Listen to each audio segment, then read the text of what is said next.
มีเงินเลยไหนลูกฮอดสวรรค์แล้วอีนางฮอดสวรรค์แล้ว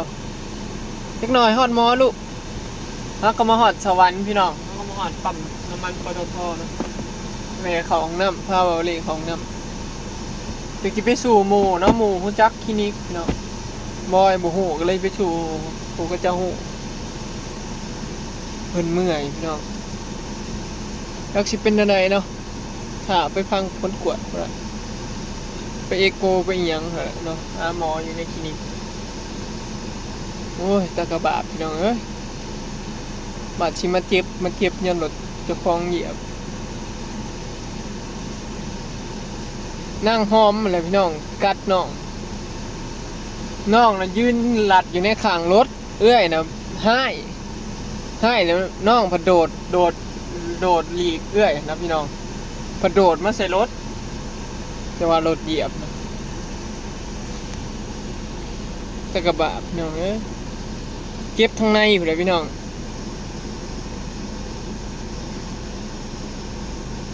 เจ็บจากข้างในหมดเลยเนาะรถเหยียบเบิดคันเนาะใครยุบบ่ตายถ้าเบิ่งหมอกวดให้แล้วสิเป็นอะไรรอติดตามเบิ่งอาการเด้อพี่น้อง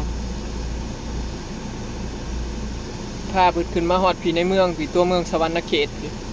อยู่บ้านมันบ่มีพี่น้องคลินิกมาคลินิกมีแต่อยู่ในเมืองก็เลยพาขึ้นมาพี่เนาะเพื่อขึ้นมาฮอดเมาหากแตกมาเพิ่นเมื่อยบ่เคยขี่รถไกลเพิ่นเทื่อนอนพักลูกเมื่อยเจ็บแห้งแล้วพี่น้องมึงอยู่น้ำหมอเด้อให้ท่านหมอเพิ่นปัวเด้อดูตัวเองเนาะเช้าจังเมื่อพอสิมาหลับนี่แหละให้ท่านหมอเพิ่นเอาไปเอ็กให้พี่น้องอยู่หมกพุ่นละมื้ออื่นจะเอ็กซเรย์บนกระดูกว่าหรือสิบ่ยัง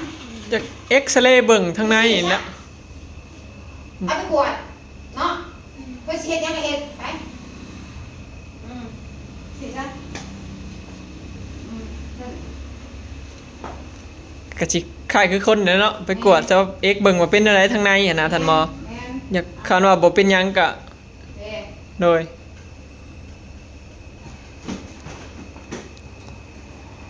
มันเป็นหยังก็กลับเมื่อเนาะเงินให้เพิ่นพาไปเอ็กมื้ออื่นเด้อให้ท่านหมอเพิ่นไปพาไปเอ็กเด้ออย่าฮู้เด้ออย่าให้ได้เช้าจังสิมารับมื้ออื่นมื้อฮื้อเอ็กแล้วก็บ่เบิ่งอาการบ่เกิน3มื้อที่เนาะท่านมาเหลือนั่นแหละถ้ากะบาปเนี่ยเอ้ยแต่สร้างวัคซีนในเข็มเท่าใดเลยทำมันเนี่ยมีไปเลยโรคฉันหาวัคซีนก็บ่ได้พาขึ้นมาซักเลยพี่น้องตั้งแต่เกิดบ่ฮู้ห้องหมออยู่ใส่คลินิกอยู่ใช้มันไกลเนาะเลยบ่ได้พาขึ้นมาเสียกมาฉีดเลยได้ค่อยฮู้ได้ลูกเด้อให้หมอพาไปเด้อท่านหมอเพิ่นพาไปเอ็กเด้อพาไปกวดมื้ออื่นอยู่บ้านเฮามันบ่หายากพี่น้องคลินิกแบบสัตว์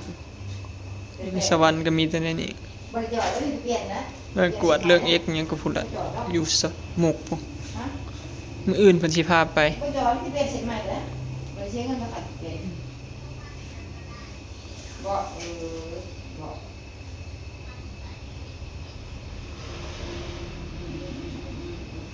เอามาก่อนดีกว่าเมื่อยบ่ลูกเมื่อยบ่อย่าหายเด้อค่อยสิขอเมื่ออะไรอย่าหายได้1สิซอยอย่าหายเด้อ1สิซอยขอเมื่ออย่าหายได้เศร้าจังเมื่อยินบ่เศร้าจังสิมาหลับให้ไปแล้วหมูเลี้ยงมากหน่อยพี่น้องสุดท้ายก็มีแต่มาหน่อยมาหมอเฮา26 โลอุ้มจิมเด้อจะถามท่านหมอเพิ่นเอาอาหารให้กับเบิ่งกับพี่น้องว่ามันสิกินอยู่บ่ อาหารเม็ดนี่ซื้อให้กินแล้วบ่กินบ่ค่อยกิน กินว่าอาหารได้กินเขาอยู่บ้าน เธอมากมันกินปิ้งตับ เอาหัวอาหารให้อันต้องเป็นเม็ดนะ กินพอเดียวแบบแต่กับบ่กินน่ะนะจะไล่กับบ่กิน เห ซะ นียว แม่นจานข้าวใส่กับตับเธอมักกินตับตั้งแต่เกิด ตู้เย็นเลย อันนี้นะจอยเลยตั้งแต่สมเฮาได้ลูกก็บ่ค่อยได้เกลือ ตอนนั้น27บ่27โล26โล27โลนี่เหลือ25ถ้ากระบาปเลยเนาะมาสิมาเป็นมันเป็นเนี่ยเอื้อยนะไปคบมันก็ยืนอยู่ในข้างรถนั่นแหละมันก็ยืนแนมมึงอะแล้วพอดีอัน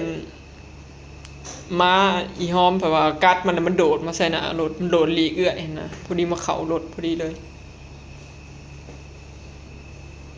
ใครอยู่มันตัวใหญ่มันก็สิบ่เป็นหยังติเนาะ มาหน่อยนิดหน่อยเหยียบตาลง มา3คนพี่น้องมาฮะ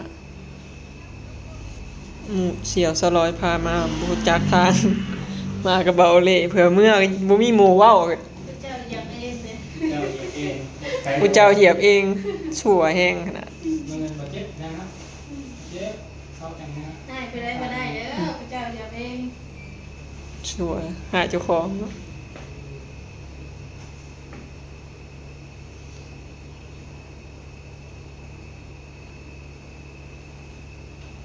พาลูกไปฉีดยาวัคซีนกลับมาเนี่ยพี่น้องแป๊บเดียวนะกลับมาเลยบีบแก้ใส่เพิ่นก็หลีกแล้วนะนางหอมไปกัดแล้วมันโดดมาใส่รถตัดหน้ารถ เหยียบ ยาอะไรก็ช่าง อืม กินของ นี่ถ้าเบิ่งเพิ่นสิกิน อยู่บ้านนั่งกินอยู่บ้านเนี่ย อยู่บ้านกินปิ้งตับ โอ้บ่เออ อาหารเม็ดบ่กิน บ่เดี๋ยวเบิ่งตั้งให้ กินปิ่นกับเขาทานละ เป็นอาหารบ้านเฮา กินปิ้งตับครับถ้าเบิ่งว่าเพิ่นสิกินบ่พี่น้องจักสิมื้อบอกเพิ่นไว้นั่นล่ะเด้อเงินไปเอกก็ได้จังมื้อเด้อมื้อนจะสิขึ้นมาเอา โอ้ย โอ้เฮ้ยฉลาดนะ มาดื้อ บ่ค่อยดื้อหรอกมื้อจังไปหาหลายแบะครบแบะเขาตาย กินแบะมันซื่นมาก่อน เป็นรักมาอยู่แล้วจะมึงสิ มันมาเข้าสวน ไหนดู มันมาเข้าสวนแบะเสียเป็นตาเลียงเนาะพี่น้องมาใหญ่ๆนะนี่เวลาเป็นหยังเอาไปยากหักแต่ว่าเพิ่นฮู้เนาะใครแต่เอามาง่ายบอกให้ขึ้นรถลงรถก็ขึ้นมาบ่ได้มีสายจูง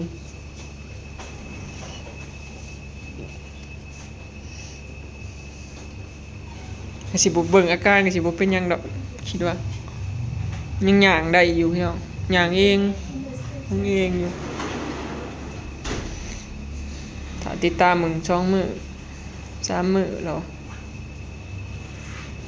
ถ้าเบิ่งมันเพิ่นสิกินบ่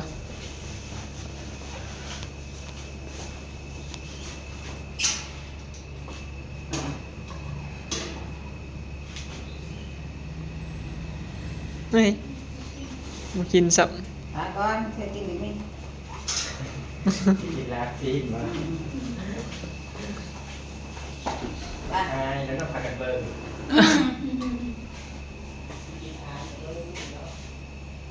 บ้านเด้อ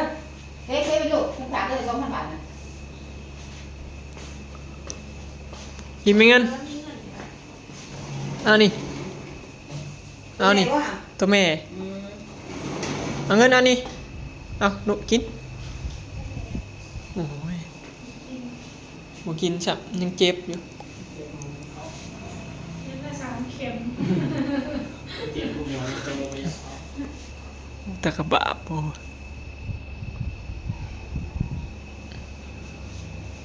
เมื่อก่อนเด้อเมื่อก่อนเด้อ2-3มื้อเช้าจังสิมาเอานี่แหละเมื่อก่อนเด้อพอเมื่อก่อนเด้อนี่แหละสิมางอกนี่เลยนี่กอกซับซะเนาะเนาะเมื่อก่อนเด้อเงินเด้อ อาการกับหมอเพิ่นว่าบ่แห้งปานใดพี่น้องแต่ว่าเฮาอยากเอกเนาะเอกเบิ่งอยากให้เอกเบิ่งอยากชั่วหั่นนะบ่เป็นหยังอยู่บ่เกิน 2-3 มื้อก็เซาแล้วเซาจังสิมาเอาเด้อลูกเด้อพอสิขึ้นมารับเด้อเด้ออีก 2-3 มื้อเด้อมึงนี่แหละไปเมื่อเฮาบัดนี้เมื่อก่อนเด้อหูเด้ออย่าให้เด้เดี๋ยวเซาะเขาเจ้าได้เดี๋ยวพอสิมารับไปเมื่อก่อนเด้อเดี๋ยวสิมารับเด้อหูได้อย่าให้เมื่อนำได้สิเมื่อบัดนี้พี่น้องฝากเบอร์ไว้นะหมอก็เอาเบอร์หมอไว้เนาะถ้าเบิ่งอาการน่ะมีเงินพี่น้องมื้ออื่นหมอสิพาไปกวดอยู่มุกเนาะเครื่องกวดเครื่องหยังน่ะมีแต่อยู่มุกพี่น้องหมอคลินิกมาแบบคลินิกซัดน่ะมีแต่อยู่มุกที่แบบว่าเพิ่นก็อยู่นี่น่ะเพิ่นปัวให้ดูแลเบื้องต้นแต่พวกรถเหยียบรถส้นรถต่ำที่กวดข้างในอย่างเงี้ยต้องข้ามไปมุกอย่างเดียวพี่น้องค่ากวดค่าน่ะ1,100พี่น้องแต่ว่าค่ายาค่ายังบ่ฮู้หมอพุ่นน่ะก็เลยฝากเงินไว้ 2,000 เพิ่นน่ะเดี๋ยวเพิ่นสิเบิ่งให้แล้วก็เพิ่นดูแลให้นะ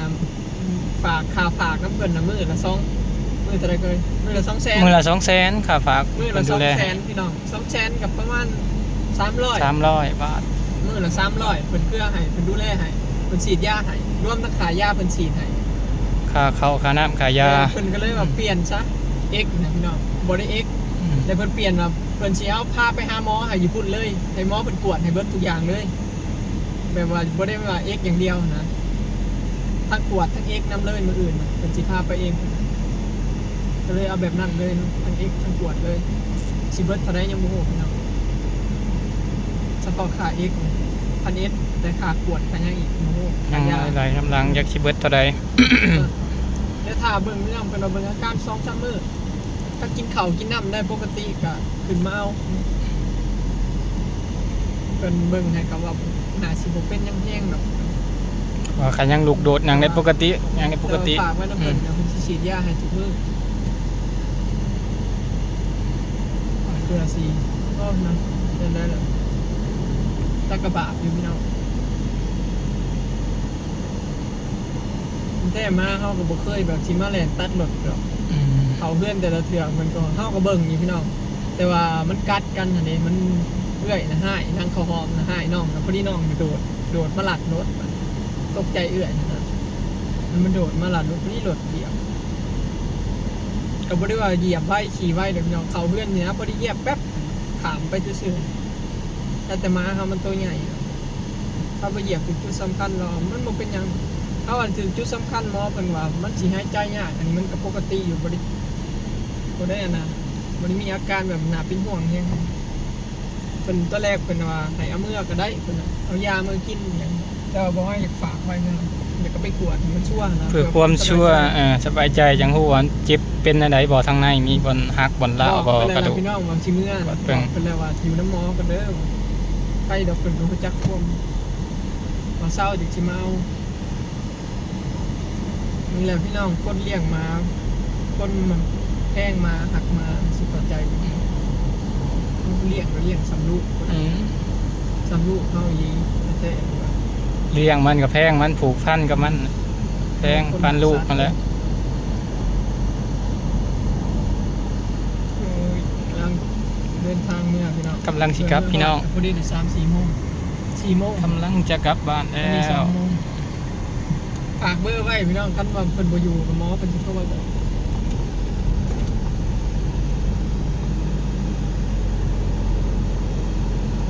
ในน้อง เพิ่นก็น่าสิอยู่รีบบอกเพิ่น โดยดอกมากับหูความอยู่ เพิ่นว่าบ่อยู่เพิ่นจะขึ้นมาเอาอีกนะพี่น้องรอติดตามเบิ่ง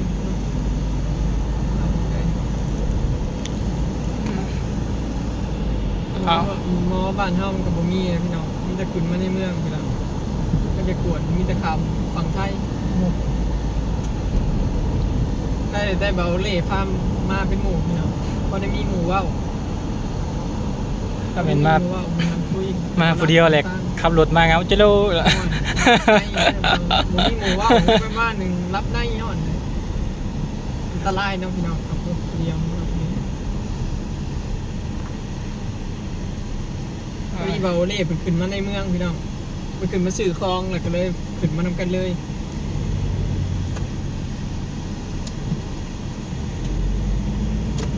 เอากระชิมเมื่อไป โอ้ยเมื่อก่อนพี่น้องเมื่อก่อนมานี้เมื่อก่อนกันอยู่บ้านเลย กันอยู่บ้านเพราะว่ากระชิมเมื่อส่งเบาเล่อยู่บ้านนะพี่น้องเป็นขึ้นมานำขึ้นมาซื้อของงานเลยพอดีแหวเขาเพิ่นขึ้นมานำเพราะว่าชิ้นนี้เมื่อส่งเบาเล่อยู่บ้าน โอเค จะมีหมูมานำมาน้ามีเงินนะสัก5 โลพี่น้องตอนนั้นยังไม่ทันได้เก็บตะกี้สัก6 โลกว่าเกือบสัก7เลย น้ำหนักกระลม จอยลงอยู่โล2 โล ผ เลย มจะเปิดได้ผมจะไปอยากขึ้นเนาะสัก5 ถึง 6 โลมาเขามาหาหมอตรงนี้ตัวนี้หน่อยจะจะอุ้มมาเขาโร โอ้ยมาอุดมสมบูรณ์เนาะ น้ามีเงินพันลาบาดอพี่น้องพ่อก็แม่น่ะลาบาดอแท้แต่ว่าส้มออกมาล่ะออกมาเป็นพันสอดพ่อก็แม่น่ะสีดำมักชินกับบริษัทไก่เนี่ยเริ่มบริษัทอาโมกันเนี่ยนี่ก็มาแหวเอาเสี่ยวทะลอยอยู่ในสวรรค์มีคนบัตรสวรรค์จะพาไปนะครับ แค่แม่นแล้วบ่แห้งนะฮู้จักแต่สื่อคลินิกแต่บ่จักบอลคลินิกอยู่ เอากันฮู้จักแต่สื่อคลินิกเว้ยจักคลินิกอยู่ซอยใดเพิ่นขึ้นมาบ่สิงมหาอีก เนี่ยบัดนี้ประมาณ4 โมงไม่ต้องนอน เฮาขึ้นมาเส้นนี่จักประมาณชั่วโมงหนึงได้บ่ ช่วงกว่าช่วงหน่อยๆเนาะขึ้นมา โอ้ยโอเคพี่น้องโอเคเมื่อพอกันอยู่บ้านได้บาดนี้ได้กลับแล้ว กลับเด้อพี่น้อง กลับ จะได้ พี่น้อง ฝาก ก่อน เป็นกำลังใจให้เด้อเนาะเบิ่งคลิปให้แน่ อืม ขอบใจ FC ก็สุขุมสุขคนเนาะที่ติดตามนะก็เป็นกำลังใจให้เนาะตลอดมาพี่น้องไปแล้วสบายดีเด้อพี่น้อง สบายดีพี่น้อง ง